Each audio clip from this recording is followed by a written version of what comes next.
जी students, तो अब हम आ गए हैं उस फायरबेस को इम्प्लीमेंट करने की तरफ कि कैसे वो जो हमने फायरबेस बनाई थी, वो डेटाबेस जो हमने क्रिएट की थी, उसको एंड्रॉयड ऐप में हम यूज़ कैसे करते हैं।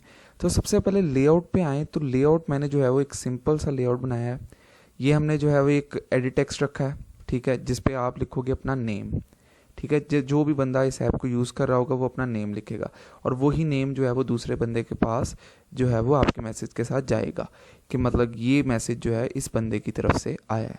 ठीक है, यहाँ पे मैसेजेस, ये एक टेक्स्ट व्यू है, इस पे आपको सारे मैसेजेस शो होंगे कि मतलब अगर मैंने मैसेज किया है तो मेरा मैसेज यहाँ पे शो होगा, किसी और का आया है तो उसका मैसेज यहाँ पे शो होगा, तो इस तरह से होगा। सही है। और फिर ये वो टेक्स्ट फील्ड है, ये वो एडिट टेक्स्ट है जहाँ पे आप मैसेज टाइप करोगे और ये सेंड का बटन होगा। ठीक हो गया जी। तो आपने क्या करना है, सिंपली ऐप को यूज़ किस तरह करना है कि यहाँ पे अपने पहला एक नेम देना है, ठीक है अपना, फिर यहाँ पे आपने टाइप करना है मैसेज और सेंड करते जाना है और यहाँ पे आपको मैसेजेस शो होते जाएंगे। तो दो एडिट टेक्स्ट हैं, एक ये नेम वाला और एक ये वाला।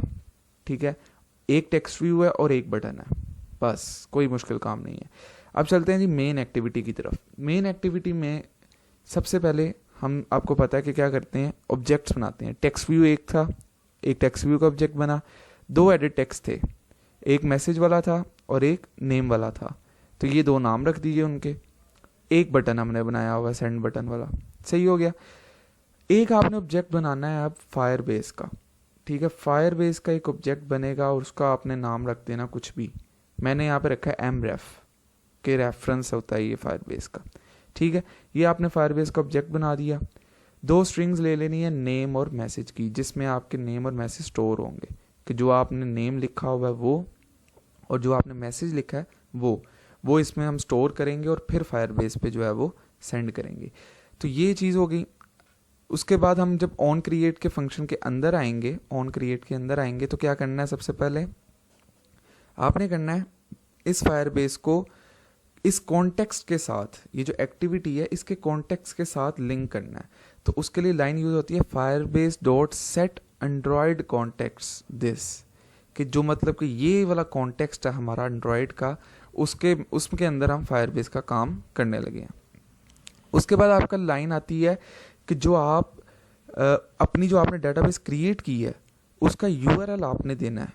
ठीक है, ये यूआरएल कहाँ से आता है, तो मैं आपको याद करवाऊँ कि जब आपने अपनी डेटाबेस क्रिएट की थी तो ये जो यूआरएल था, ये वाला, ये वो यूआरएल होता है।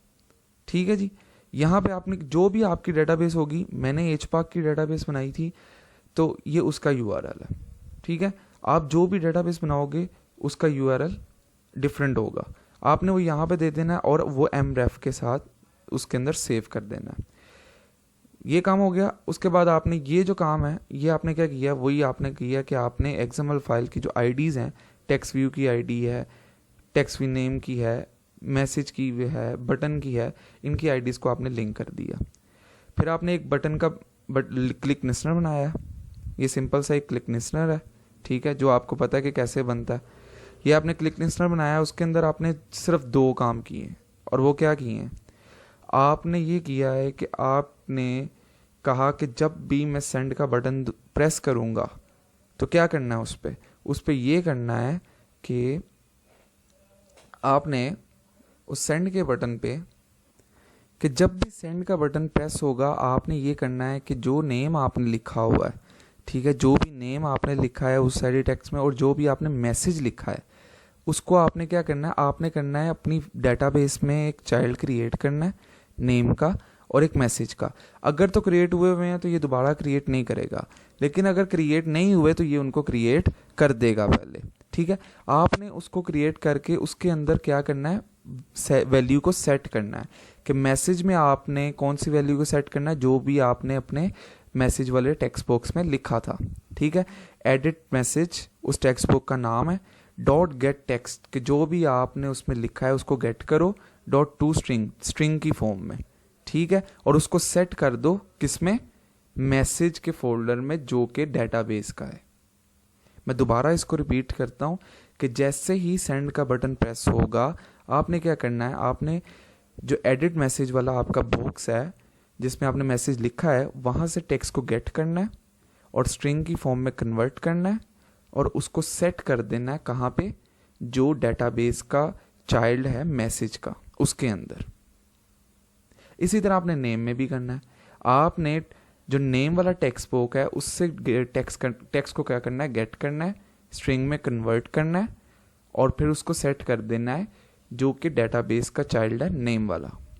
बस सिंपल से दो काम कि जो भी आप सेंड बटन जब भी आप प्रेस करोगे तो आपका मैसेज और नेम जो है वो फायरबेस में जाके सेट हो जाएगा, सेव हो जाएगा।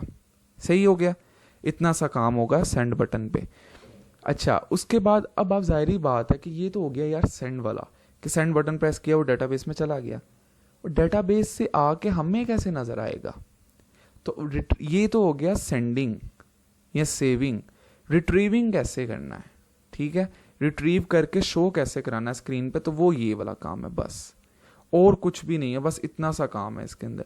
वो काम क्या है, वो काम ये है, वो कहते हैं कि जो आपने mref बनाया है, फायरबेस का जो ऑब्जेक्ट बनाया है, उसको डॉट चाइल्ड मैसेज, पहले तो आपने ये डिसाइड कर लेना है कि आप किसके लिए जो है वो करना चाह रहे हो, कि किस चीज़ को आपने रिट्रीव करना है, मैसेज को रिट्रीव करना है कि नेम को रिट्रीव करना है। ठीक है, ये दोनों सेम चीज़ें बनी हुई हैं, साथ बता देता हूँ कि आपने क्या किया। आपने लेट से पहले कहा कि मैंने मैसेज रिट्रीव करने हैं जो भी वहाँ पे सेव मैंने किए हैं, या फिर किसी की तरफ से भी आए हैं या मेरी तरफ से भी किए हैं, उसको मैंने रिट्रीव करना है। मैं किस तरह करूँगा, मैं करूँगा डेटाबेस का जो ऑब्जेक्ट है mref डॉट चाइल्ड, मैसेज वाला child, dot add value event listener. ये वो लिसनर होता है जो कि आपको रिट्रीव करके देता है कोई भी चीज़ फायरबेस से। ठीक है, ये फायरबेस का लिसनर है। आपने ये लिसनर लगाना, जैसे आप ऑन क्लिक लिसनर लगाते हो ना, वैसे ही है ये ऐड वैल्यू इवेंट लिसनर, कि जब आपकी कोई वैल्यू ऐड होती है तो आप ये वाला लिसनर लगाते हो। उसके अंदर सेम वैसे ही न्यू वैल्यू इवेंट लिसनर किया आपने। इसके अंदर दो फंक्शंस होते हैं। ऑन क्लिक लिसनर के अंदर तो एक होता था ना ऑन क्लिक का, इसके अंदर दो होते हैं। इसके अंदर एक होता है ऑन डाटा चेंज, कि डाटा चेंज होने पे क्या करना है, और एक होता है ऑन कैंसल्ड। ठीक है, कैंसिल करने पे क्या करना है। तो कैंसिल वाले से तो हमारा काम ही नहीं है, हमने बात करनी है ऑन डाटा चेंज वाले की, कि जब हमारा डाटा चेंज होगा तो हमने क्या करना है। तो डाटा चेंज होगा तो हमने क्या करना है, हमने उसको रिट्रीव करना है और अपने टेक्स्ट व्यू में शो करवाना है। तो रिट्रीव कैसे करते हैं, ये जो फंक्शन होता है ना ऑन डाटा चेंज का, इसका एक पैरामीटर होता है डाटा स्नैपशॉट। डाटा स्नैपशॉट के अंदर आपका सारा फायरबेस का डाटा पड़ा होगा। अब आपने जाहिर बात है ये कॉल किया मैसेज वाले के लिए, तो मैसेज वाले चाइल्ड के अंदर जो भी कुछ पड़ा होगा वो आपका इस डाटा स्नैपशॉट के अंदर मौजूद है। आपने अगर कुछ भी गेट करना है तो आप इस डाटा स्नैपशॉट से वो ले सकते हो। ठीक हो गया, तो आपने क्या लेना है डाटा स्नैपशॉट से, आपने मैसेज लेना, एक मैसेज ही तो पड़ा है उसके अंदर, आपने वो लेना है। तो आप क्या करोगे, आप सिंपली कहोगे data snapshot dot get value string dot class, कि स्ट्रिंग की फॉर्म में जो भी वैल्यू डाटा स्नैपशॉट के अंदर पड़ी है वो मुझे दे दो, और वो दे के मैंने किस में रखवा दी, मैसेज के अंदर, मैसेज की स्ट्रिंग के अंदर। आपको याद होगा ऊपर सबसे मैसेज का स्ट्रिंग का एक वेरिएबल बनाया था, मैसेज और नेम का। मैंने कहा था इसमें हम सेव कराएंगे पहले, ठीक है, और फिर इसको यूज़ करेंगे।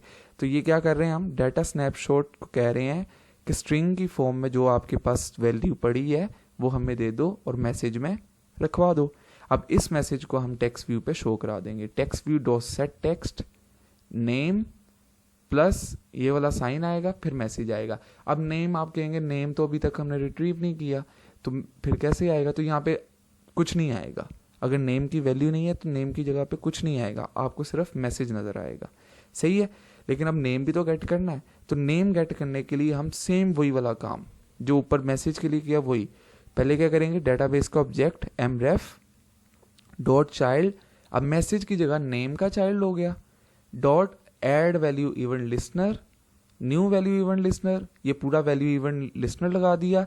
उसके दो फंक्शन है, ऑन डाटा चेंज है और ऑन कैंसल्ड है। हमने कौन सा यूज करना है, ऑन डाटा चेंज वाला। ठीक है, तो इसके अंदर हमें कैसे मिलेगा जो डाटा है, वो कैसे मिलेगा, वो मिलेगा डाटा स्नैपशॉट से। डाटा स्नैपशॉट के पास पड़ा हुआ है, तो हम कहेंगे डाटा स्नैपशॉट से कि डाटा स्नैपशॉट के पास स्ट्रिंग की जो भी वैल्यू पड़ी है वो हमें दे दो और नेम में रखवा दो। तो टेक्स्ट व्यू में हम क्या करेंगे, इस नेम को सेट कर देंगे। Text view dot set text name plus this sign plus message. अब हमारे पास नेम भी है और अब हमारे पास मैसेज भी है, तो ये दोनों चीज़ें शो हो जाएंगी। ठीक है, तो ये वाली जो है ओवरराइड हो जाएगी और ये वाला हमें नज़र आ रहा होगा। सिंपल, बस हमारी ऐप ख़त्म हो गई है और कुछ भी नहीं है इसमें करने वाला। मेरा ख्याल है कि ये बहुत ही ईजी चीज़ थी और इंटरेस्टिंग चीज़ थी, जो कि मेरा ख्याल आप बहुत आसानी से सीख जाएंगे और ये बहुत इंपॉर्टेंट है। अगर आपको ये स्किल आती हुई फायरबेस को यूज़ करना, फायरबेस एक ऐसी डेटाबेस है जो सिर्फ एंड्रॉयड में यूज़ नहीं होती। आपने देखा था iOS में भी हो रही है, एंड्रॉयड में भी हो रही है और वेब एप्स में भी हो रही है। ये आप वेबसाइट्स के प्रोजेक्ट्स में भी यूज़ करते हो। ठीक है, तो ये इसकी स्किल जो है, ये अभी बेसिक है ना कि आप फायरबेस को बेसिक तौर पे जो है यूज़ कर रहे हो, कि सिर्फ सेव कर रहे हो, रिट्रीव कर रहे हो। कम्प्लेक्स डेटा को किस तरह सेव करना है, उसको रिट्रीव किस तरह करना है, वो आप आगे खुद सीखोगे। और हमारा जो एडवांस कोर्स आएगा उसमें भी आपको जो है वो ये चीज़ें सिखाई जाएंगी। ठीक है, इसमें जब एडवांस कोर्स हम बनाएंगे तो उसमें हमने इससे बहुत कम्प्लेक्स ऐप्स बनानी है। ये तो आपको स्टार्टिंग में इसलिए बताया गया ताकि आपका इंटरेस्ट बिल्ड हो और आपको ईजी लगे ये चीज़। एंड्रॉयड बिल्कुल मुश्किल नहीं है, बहुत ईजीली हो जाती है।